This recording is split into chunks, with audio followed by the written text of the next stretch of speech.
Sorry I haven't been on for a couple weeks. It's the spring crunch. We got that late April, late March, early April snowstorm that left 2 feet of snow, and then we had a lot of mud and rain after that. So I'm really feeling like I'm kind of in a time crunch.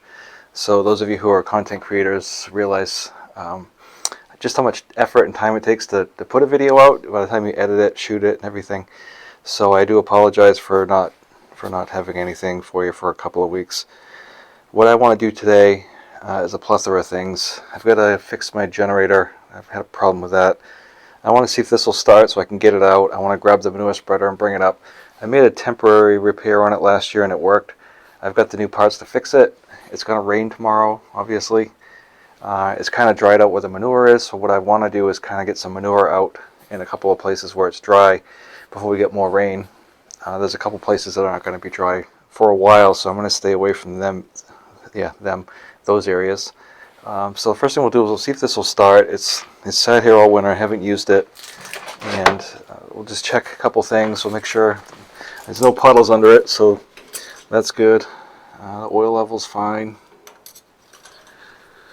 I don't know how much go-go juice is in here.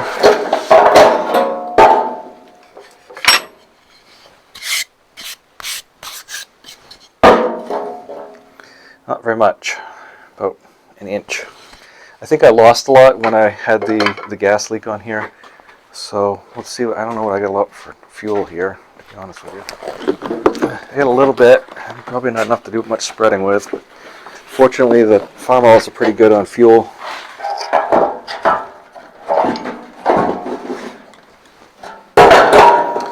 This is a 73 Farmall. And this year they put a switch on the clutch, so you can't start it unless the clutch is engaged or not. Disengaged. So I guess what I did is I left the fuel on.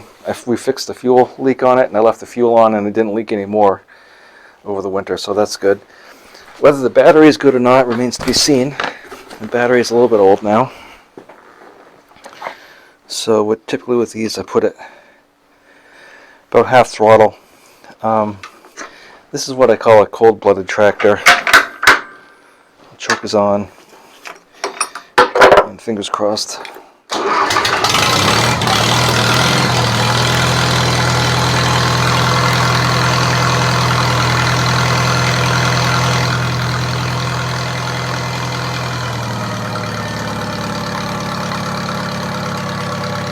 Run this for a couple minutes because it's cold-blooded, it'll stall.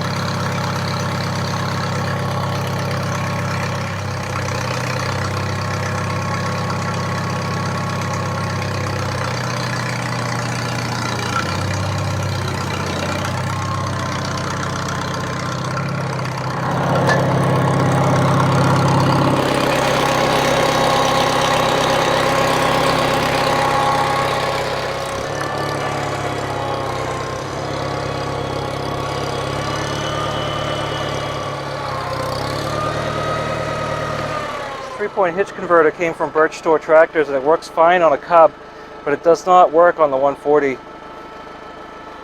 This bar right here is rubbing against that, so it doesn't go in far enough to latch.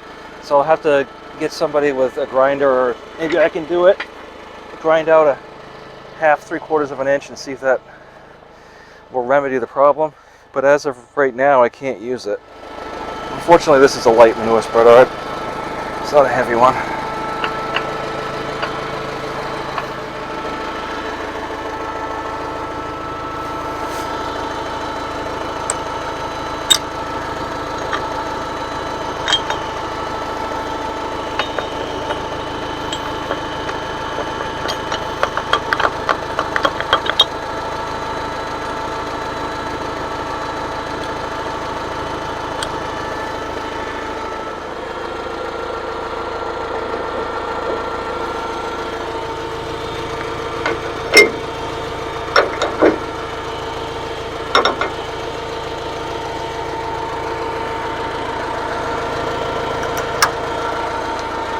You want to be careful when you drive with these spreaders because the apron hangs down to about this far off the ground, so you want to be careful of rocks so you don't rip the chain out of it. That would make for a bad day.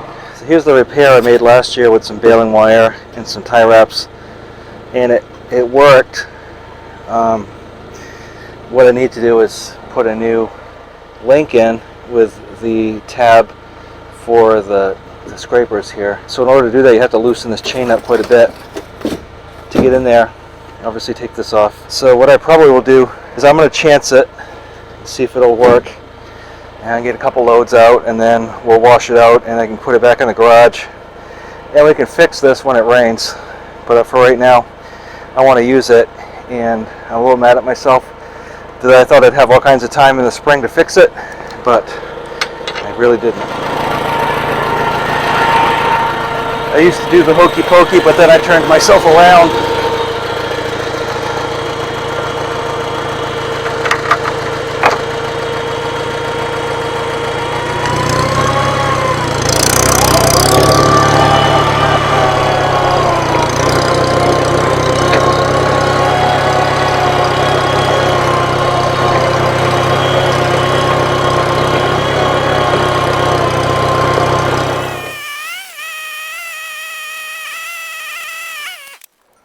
I'll be a little bit better. I think next load I'll get the tractor positioned better so I can go this way instead of this way.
Well, so far today I've lost my microphone somewhere, and I had a flat tire. So I guess we're destined to have something go wrong. I suppose it's minor, but I don't have a microphone, so now the audio is going to be a little wonky.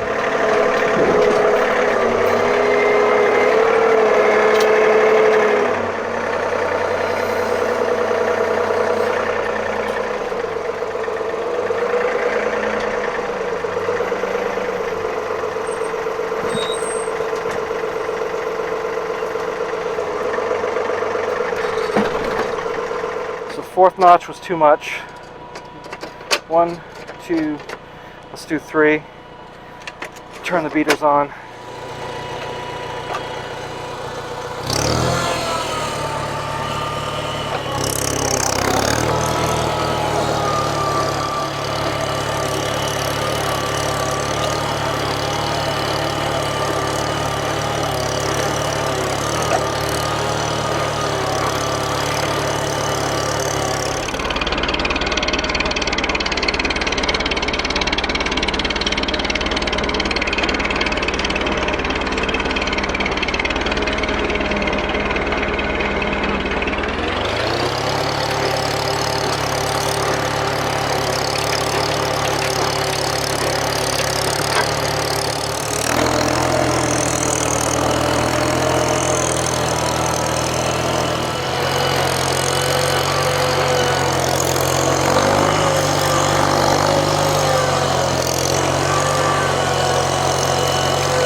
Good news, bad news. Bad news is I got about 4 or 5 loads done and then it broke.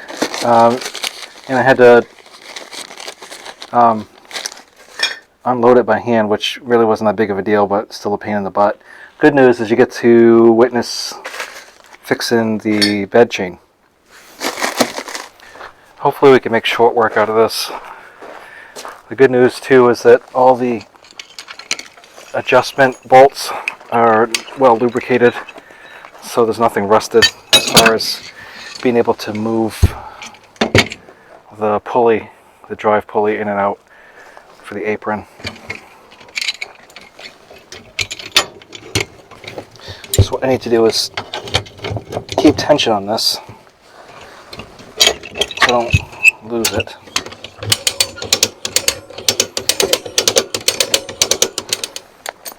So you've got this bolt right here that slides in and out, and then you've got this tensioner right here.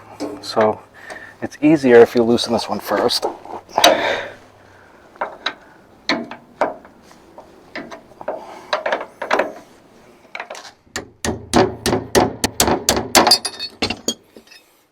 So I think that's enough.